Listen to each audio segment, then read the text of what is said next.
Magandang araw po muli sa inyo at ako po ay si Pastora Lermang muli at welcome po sa ating araw-araw na pagpapala. Muli po ay magbulay-bulay tayo ng salita ng Diyos. Tayo po ay manalangin. Ama, salamat po sa araw na ito. Muli kaming makakarinig ng encouragement mula sa iyo.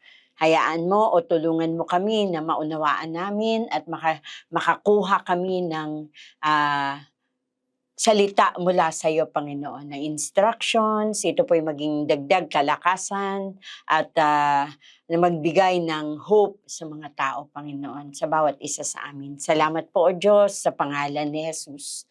Amen, amen, amen. Praise God! Hallelujah! Tayo nga po ay tunay na pinagpapala ng Panginoon. Every day ay meron siyang biyaya at pagpapala. At tayo nga po ay bilang mga magulang, hindi lamang naman tayong mga magulang o tayong mga adult, naniniwala ako na ang lahat, maging yung mga kabataan, is also thinking of the future, of their future. Lahat po tayo, maging ang ating mga magiging anak, magiging apo, at kaapo-apuhan, ay nais natin ang buhay na maligaya at masagana at established at secured na buhay. Pero yan po ang ating isa sa mga pag-uusapan natin ngayong araw na ito. Dahil ang atin pong pag-uusapan ay patungkol sa Diyos ni Abraham, Diyos ni Isaac at Diyos ni Jacob. At basahin po natin sa Exodus chapter 3 verse 15. Sabi po dito, God said to Moses, "Say to the Israelite, the Lord, the God of your fathers, the God of Abraham, the God of Isaac, and the God of Jacob, has sent me to you. This is my name forever, the name you shall call me from generation to generation." Verse 16, "Go assemble the elders of the Israel and say to them, the Lord, the God of your fathers, the God of Abraham, Isaac, and Jacob, appeared to me and said, I have watched over you and have seen what has been done to you in Egypt." Amen. So sa magkasunod na verse ay inulit po yung Diyos ni Abraham, Diyos ni Isaac at Diyos ni Jacob. Dito po ay makikita natin bakit inulit, bakit kailangang i-reiterate ng Panginoon. Ito po yung panahon na na-meet ni Moses ang Diyos sa burning bush. So he's about to go to Egypt and talk to the Pharaoh para palayain ang mga Israelites kasi sila ay umiyak sa Panginoon at umabot na ang kanilang panaghoy sa Diyos. So ito na yung time. So sabi niya, Lord, anong sasabihin ko? Sino ang sasabihin ko? Kaya nagpakilala siya na Diyos ni Abraham, Diyos ni Isaac, at Diyos ni Jacob. Dito po, makikita natin na ipinakilala niya kung sino siya at ipinapakita niya sa mga Israelita sa Ehipto that He is different from the God of the Egyptians. Sinasabi niya, teka, ito ako. Ako ang Diyos ng inyong mga ninunong si Abraham, si Isaac at si Jacob. Hindi ako katulad ng Diyos na sinasamba ng mga Ehipto. So, una, nai-set niya yon, And meron po akong 3 bagay na nakita dito. At maaari nating makita yung makakapulutan ng lesson mula sa Panginoon.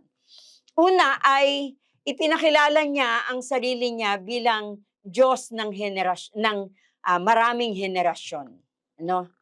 Nagpapakilala siya na mula kay Abraham, patungo sa henerasyon ni Isaac, patungo sa henerasyon ni Jacob. So sinasabi niya na siya ang Diyos ng iba't ibang henerasyon. At ang panahon na ito nakakausapin o haharapin ni Jacob ni Moses ay hindi na yung panahon ni Jacob. Narinig na lamang nila sa kwento kung sino si Abraham, si Isaac at si Jacob. Ni ang mga anak ni Jacob at that time are no longer in the flesh. Mga namatay na po. So ibig sabihin, nagpapakilala siya na siya ang Diyos ng iba't ibang henerasyon. At sinasabi niya sa henerasyong ito, ang henerasyon na umiyak sa Diyos dahil sila ay na alipin na ng husto sa Ehipto, ay sinasabi niya na, teka mga Israelita, kayo ay aking bayan, kayo ay aking mga anak, kayo ay bahagi sa mga henerasyon na aking iingatan at iniingatan. Kaya nga sa verse 16, anong sabi niya? I have watched over you and have seen what has been done to you in Egypt. So sinasabi niya na, kahit naman matagal nang patay si Abraham, matagal nang patay si Isaac, matagal nang patay si Jacob, matagal nang patay ang kanyang 12 anak. Pero binabantayan ko kayo at nakita ko kung ano ang ginawa ng mga sa inyo sa Ehipto. So sinasabi niyang ako ang Diyos ng maraming henerasyon. Hindi ba't napaka gandang pakinggan nito, napakapayapa sa puso na marinig na ang Diyos ay Diyos ng henerasyon, ng iba't ibang henerasyon.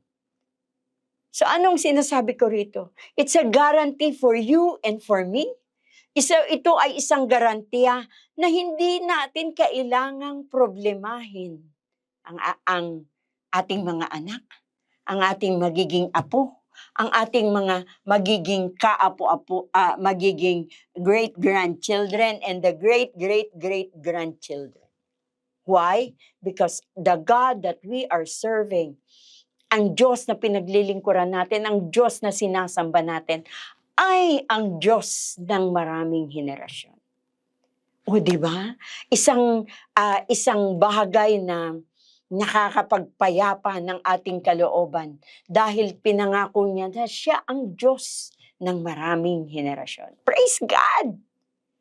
Praise God that our descendants, ang ating mga darating na lahi ay secured sa Panginoon. Kaya nga yung sabi niya doon na bago pa ipanganak ay kanya nang pinili. Yes, ang ating mga anak, apo, magiging kaapo-apuhan ay pinili na ng Diyos. Dahil nagsimula po tayong manampalataya sa Panginoon. And because God is a God of generation.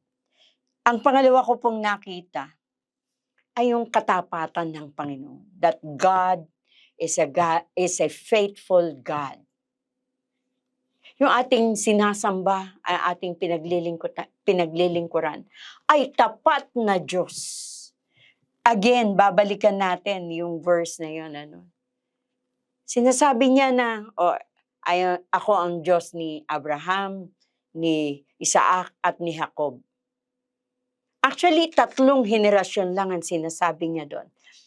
Pero itong kausap niya, itong panahon ni Moses, ay 400 years mula nung pumasok sila sa Ehipto. So, ibig sabihin, ilang henerasyon na ito? Di ba?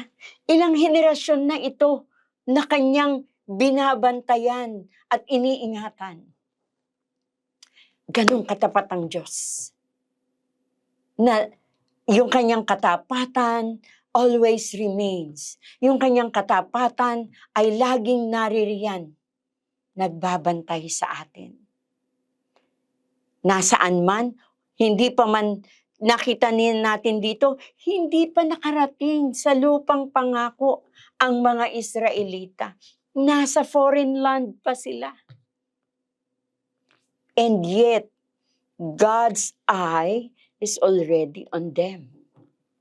Yes, probably, akala natin naliligaw pa tayo, hindi pa natin nararating yung ating destination. Yes. Probably ilan sa atin hindi pa nararating yung destination na gusto natin. Or probably ilan sa atin naligaw ng hakbang.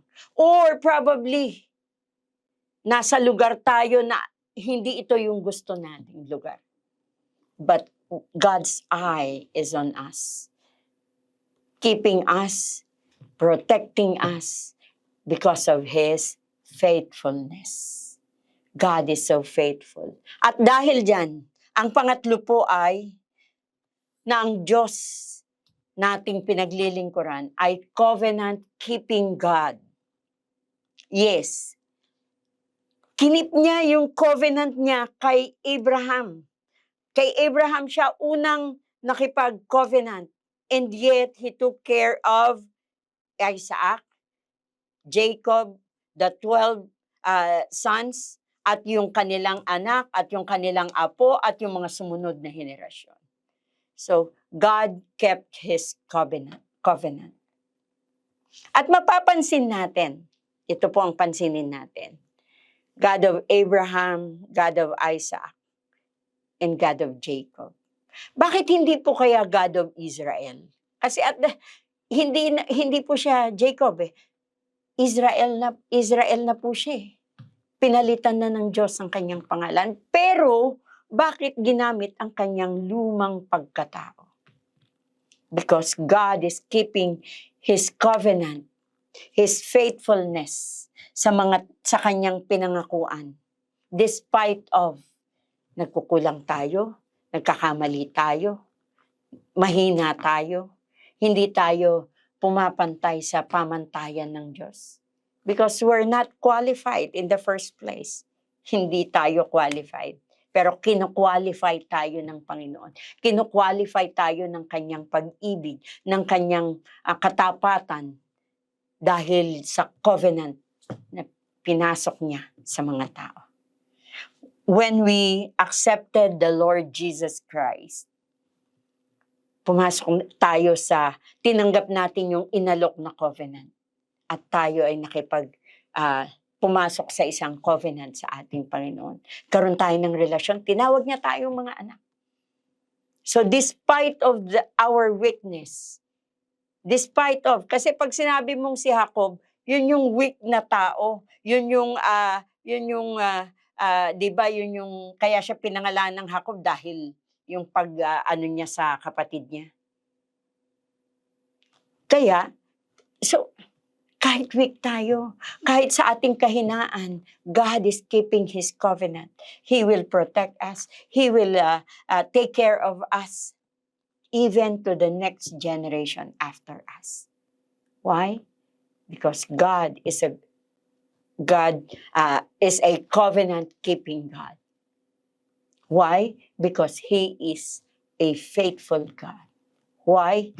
Because He is the God of all generations. And so, let us trust and ano ngayon ang papel natin? Ang papel natin, ipaglingkod ang buhay natin, mag-obey sa kanyang kalooban, mag-obey sa nais ng Panginoon. That is now our part. Because God is faithful God. Amen? Sige po, tayo po ay manalangin. Ama, marami pong salamat na muli pinaalala niyo po sa amin na kami po ay iyong iniingatan, Lord, that you are a covenant-keeping God because you are faithful and you are the God of generations. Salamat po, Panginoon, that you will keep your promise, that you will take care of us. Hindi lamang kami, we are assured that you will take care the next generation after us. Salamat po. Tulungan mo po kami, Banal na Espiritu, na palaging lumakad ayon sa kalooban ng Diyos, ayon sa Kanyang nais, upang patuloy naming mapaglingkuran ng Diyos, maitaas ang Kanyang pangalan. Maraming salamat po. Mapapurihan ka, Ama. Lord, patuloy ako nagdideklara ng kapayapaan, ng kagalakan, ng pagkakaisa, ng kaligtasan, ng kagalingan sa bawat tahanan na nakatunghay. Salamat po, Ama, sa iyo pong papuri, pasasalamat at pagsamba sa pangalan ni Jesus. Amen, amen, amen. Muli po, marami pong salamat sa pagtunghay at pagpalain po kayo. God bless you po.